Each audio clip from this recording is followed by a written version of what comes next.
Is the energy about to shift for the 2023 Boston Red Sox? There's sure a feeling in the air that it might as the Red Sox return some key players to their pitching staff over the next couple days. You are Locked On Red Sox, your daily Boston Red Sox podcast. Part of the Locked On Podcast Network, your team every day.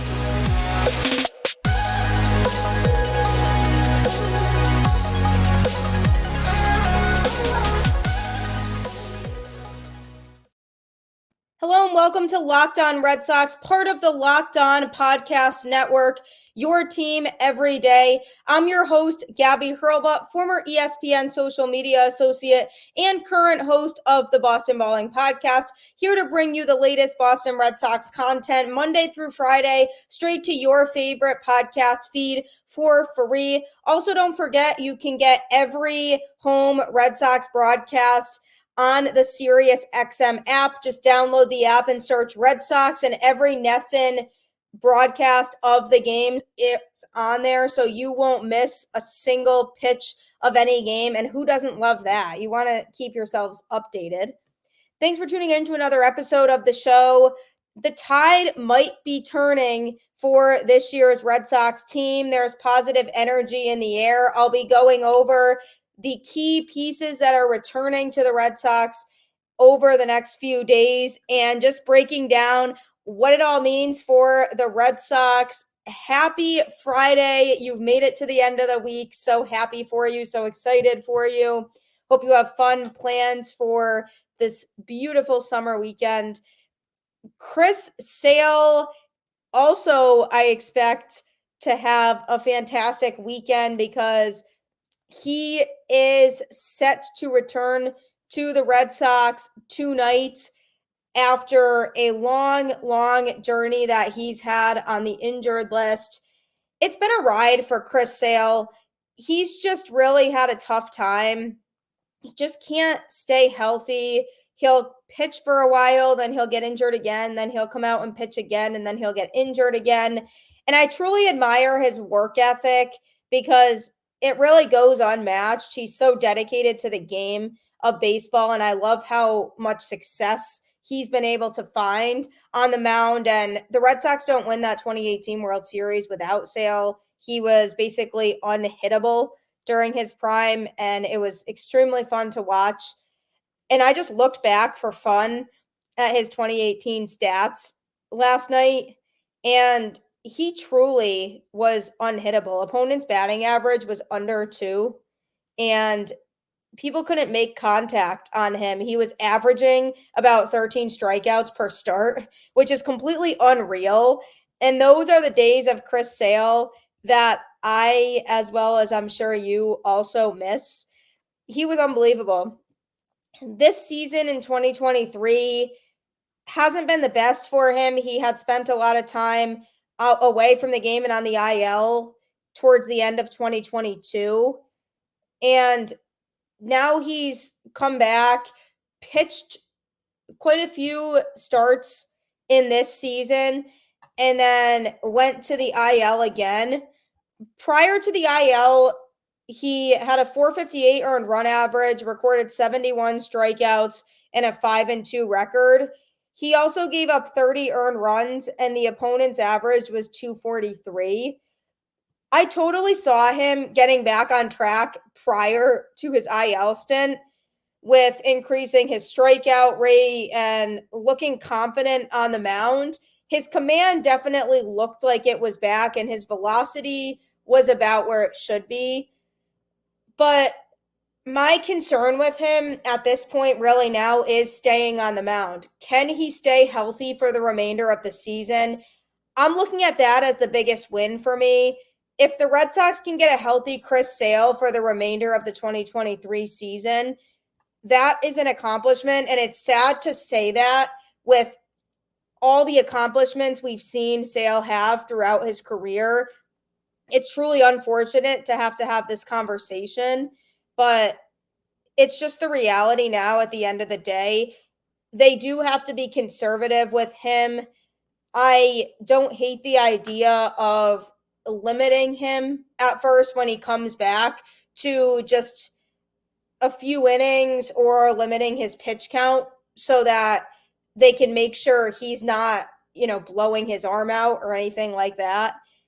I'm okay with just keeping him under wraps at the beginning to make sure that it's controlled, because when you think about Chris Sale and what he's done for the Red Sox over his time here, yes, we got a very, very good Chris Sale for a couple years, and that made it worth it having him, and it made a lot of sense to have him as the ace of that pitching staff when they did.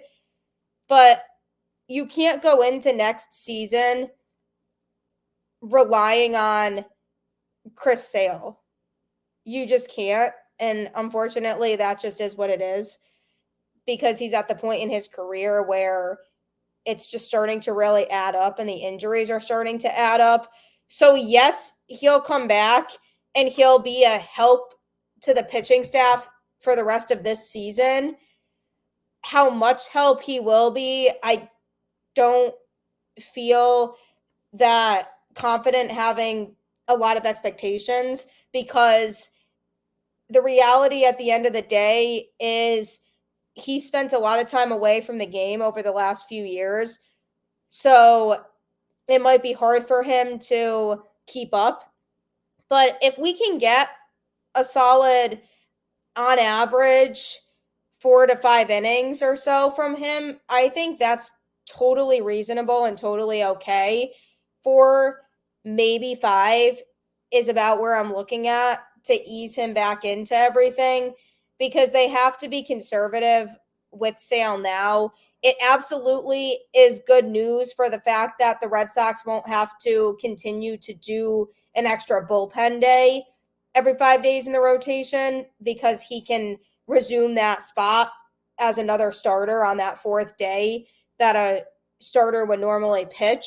So it'll give the bullpen more rest. So that's all good news. But I would like to see the Red Sox not push him too much, keep him on the conservative side. It seems like Alex Cora is on that same page. He knows how to handle Sale at this point.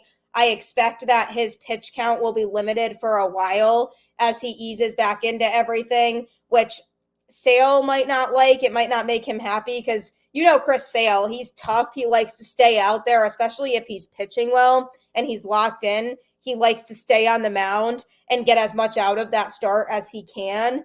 But for the sake of longevity and being able to make use of Sale as much as we can, it makes sense to just stay on the conservative side. And if he can just eat up some innings and give the bullpen a little more rest than they've been getting, that's a huge step in the right direction. I'm so excited for having Sale Day again and being able to see him out there, but don't put your expectations too high, is all I'm saying. Coming up, I'm going to be talking about another pitcher who's returning to the Red Sox, who could be a huge difference maker. He already has been. So that's the next topic that I'm going to be discussing here on this episode. If you're looking for a way to make effective picks and make more money, Sleeper is the absolute way to go. Do you want the chance to win more money with less picks? Head to Sleeper, where you can win up to 100 times your money on just 2 or more fantasy baseball picks. Do you think Shohei Ohtani can hit a home run tonight? Probably. The chances are yes, he will. I sure do think so. And on Sleeper, you can swing for the fences with up to 100 times your payouts. All you have to do is choose 2 or more players that you like and select more or less on their stat categories like home runs, strikeouts, hits, and more. Get your picks right and you could win big. Who doesn't like to win more money? I know I do. I'll never say no to that. Use promo code LOCKEDON and you'll get up to a $100 match on your first deposit. Terms and conditions apply. See Sleeper's terms of use for details. Currently operational in over 30 states. Check out Sleeper today. I sure tell you, Sleeper is the absolute best daily fantasy product and game of skill. It's basically testing your knowledge of baseball, but with a twist to it that makes sense. They'll help you decide what the best picks are to make that day, and you could really make a lot of money. So head to Sleeper now, use that promo code, and you absolutely won't be disappointed. Garrett Whitlock, a name that has been tossed around the Red Sox so much lately. We've been waiting for his return to the pitching staff. It's been a long time coming. It's finally here. He's supposed to be activated sometime this weekend, likely on Sunday, which is very exciting. I'm excited. I love Garrett Whitlock. He's an absolute diamond in the rough. The Red Sox truly found a special talent in him, and these words did not come out of my mouth, but I thank the Yankees for not valuing him enough, because the Red Sox truly got a treasure with Garrett Whitlock. That being said, he is returning to the bullpen when he comes back. I like that. I've always been a big advocate for Garrett Whitlock being a reliever. One of my favorite things about Whitlock is he has absolutely nasty stuff. He has a great variety of pitch selection. He's aware of what pitches he should pitch to which hitters, which makes for a very, very good pitcher. And with his age and where he's at, it's a promising sign. And I like all of that because he typically is good for a few innings, because him revealing too much of what he has can be taxing on the back end. And I've seen him start for this team, and as he gets into the later innings, he starts to struggle a bit because his variety of pitches, he feels like he's overused a little bit. So Garrett Whitlock, to me, is very much a type of pitcher that for 3 or 4 innings can give you really special stuff, but I don't like him being stretched out beyond that, because that is what he is to me. He's perfect in a long reliever type of role. If a pitcher comes out in the 5th inning, he's the perfect option to bring in, have him pitch maybe the 5th, 6th, 7th, then go to Chris Martin, then go to Kenley Jansen. Ideally, in a perfect world, if the Red Sox offense cooperates too and they have the lead.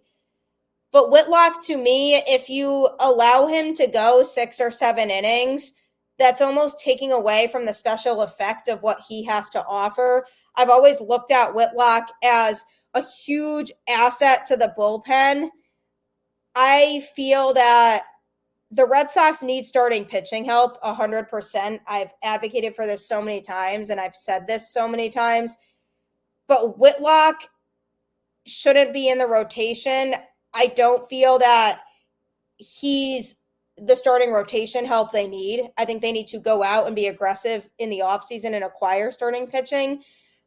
If they can add him to the bullpen, and they're looking at a bullpen that consists of Schreiber, Winkowski, Martin, Jansen, possibly Houck. Who knows what's happening with him? We haven't gotten a full update on his status and where he's going to be. Chris Murphy, maybe Brandon Walter. We'll see how he pitches. This team, bullpen-wise, could be absolutely stacked. Could be. Winkowski, hopefully, is starting to get back on track. He looked very good on a Wednesday night against the Royals.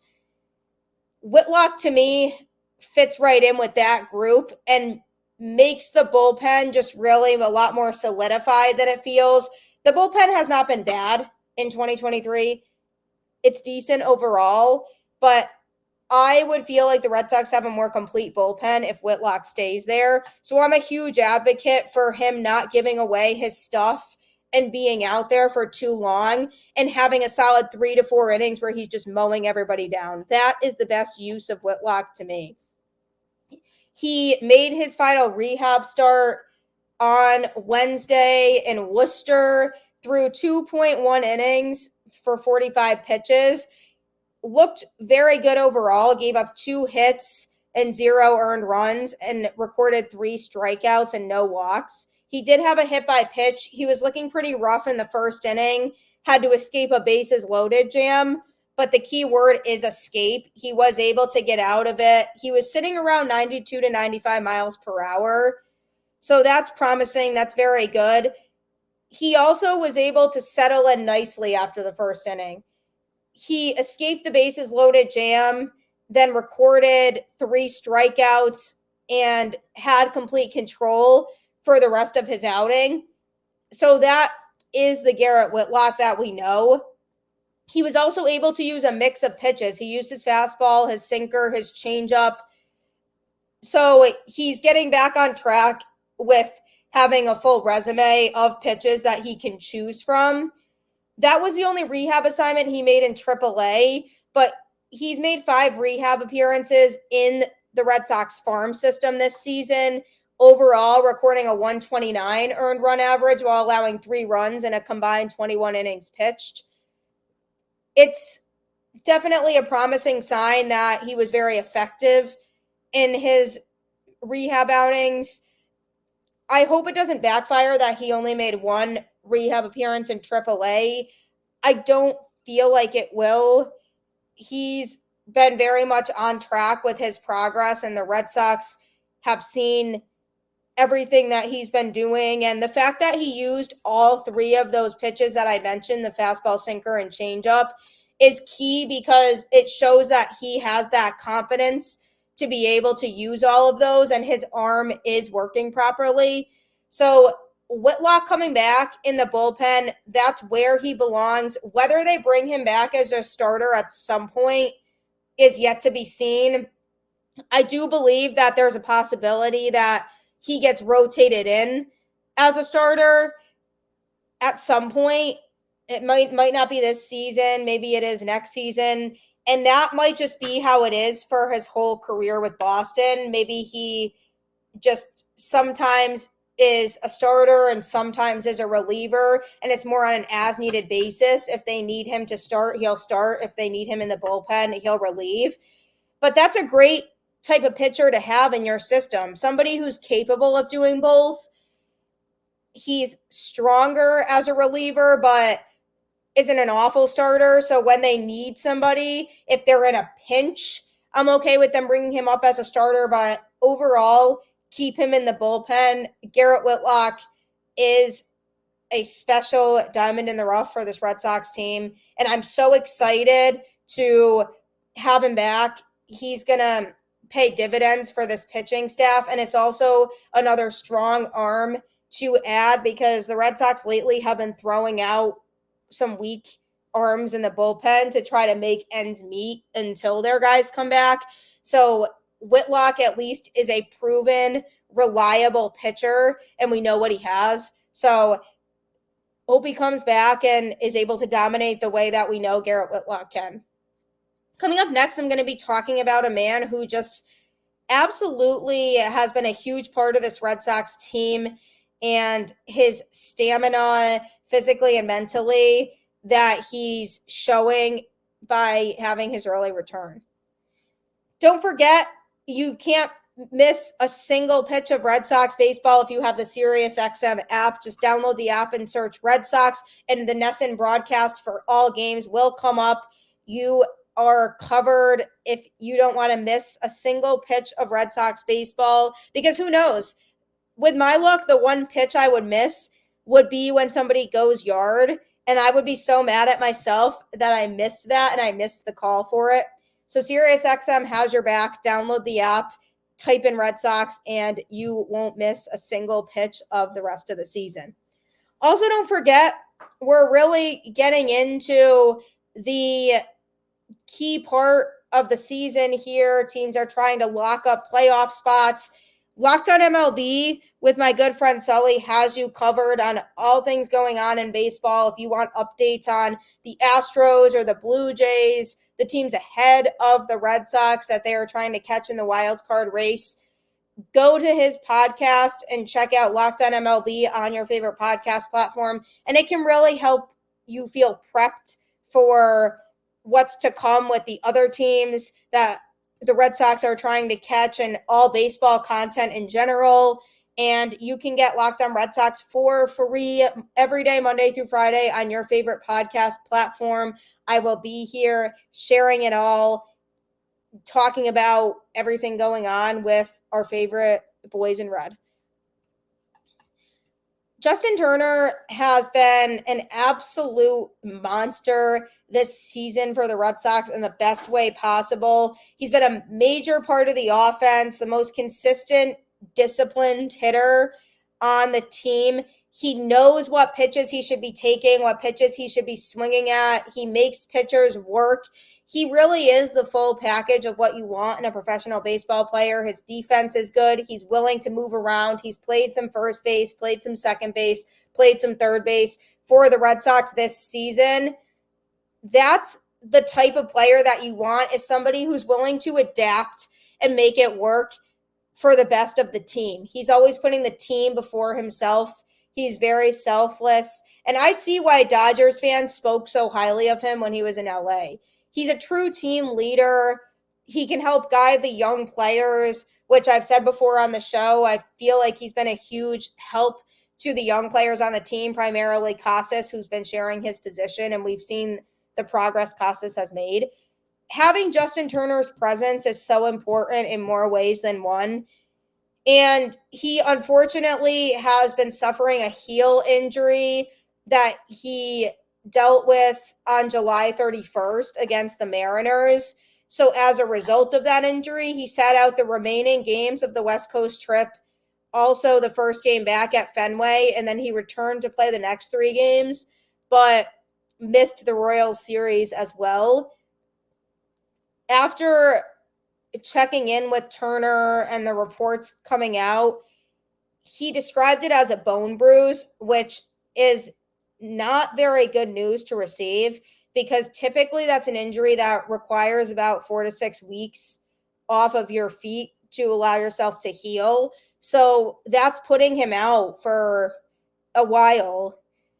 And with the way that Turner has been hitting, if the Red Sox want any chance of their season being conserved and having a chance to feel like they're still fighting for a playoff spot, they need Justin Turner in that lineup, because he makes a massive, massive difference.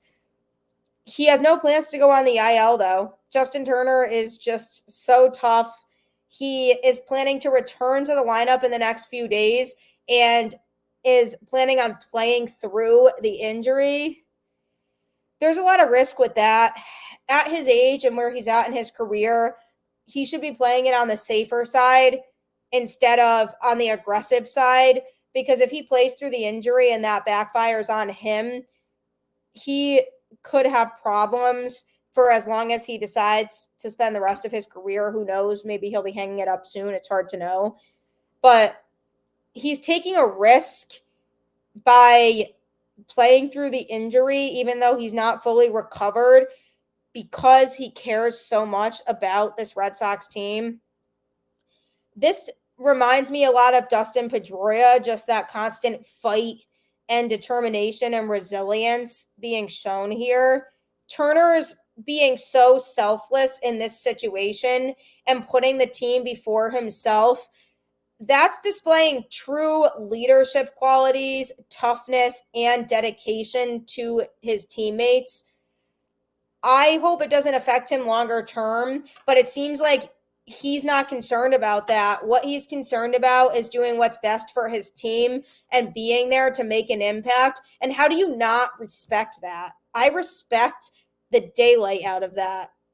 The attitude displayed by somebody who's going to come out there and play through an injury and just do what he can to put his team in a position to succeed is contagious. That attitude, I'm hoping, will reflect on the younger players on this Red Sox team to allow them throughout their career to have that mindset. Obviously, if the injury is too serious and the training staff is saying don't play, then don't play. But when you're in a situation where you have the choice, Justin Turner is making that choice to be there for his team, even if it might pay detriments to his career on the longer term side. He heard 4 to 6 weeks and he said, absolutely no way. I'm not doing that. I need to be here now for this team. before we don't have a chance anymore. And I respect that so much. He's just a great person to have around, and this just only even further solidifies why he was chosen as the Red Sox Heart and Hustle Award recipient. He just embodies everything that Major League Baseball should be about, and teamwork and camaraderie. I can't speak enough on what he's done for this Red Sox team. Just so consistent, so focused, and just knows how to keep everybody on track and keep everybody motivated. So I wish Turner the absolute best of luck. I'm obviously excited to see him back in the Red Sox lineup. It's a huge miss without him, and there's a void that's noticeable without him. So I'm happy about it, but at the same time, I hope he's making a responsible decision in terms of his ability to be able to play, because I would hate to see him come back for a couple games, then end up back on the IL, or on the IL in general, since he's not doing an IL stint, and not be able to play the rest of the season. So I trust that Turner knows himself more than anybody else, and hopefully this goes well, but huge props to Turner. I don't know if the Red Sox will bring him back after next year, because he is on a 2-year deal, but whatever the future holds for him, I'll always be Team JT. Don't forget to not miss a single game broadcast, or a single pitch for that matter. SiriusXM has you covered. Just download the SiriusXM app and type in Red Sox, and you can find the NESN broadcast for every game. They absolutely have your back. I love it because it allows me to not have to miss games, which I can't help. So SiriusXM absolutely has you covered with that. Don't forget to subscribe to Locked On Red Sox on your favorite podcast platform, where you can hear new content Monday through Friday for free. We're getting into the home stretch here. The regular season will be coming to a close before you know it. So Red Sox really need to kick it into high gear now if they want to have a chance. Big series coming up against the Tigers. Absolutely got to take advantage and win that series and give your team some life again, because it's not over till it's over. Keep the faith. Go Red Sox. Believe. I know I will be as much as I can. Happy Friday. I will catch you on the flip side.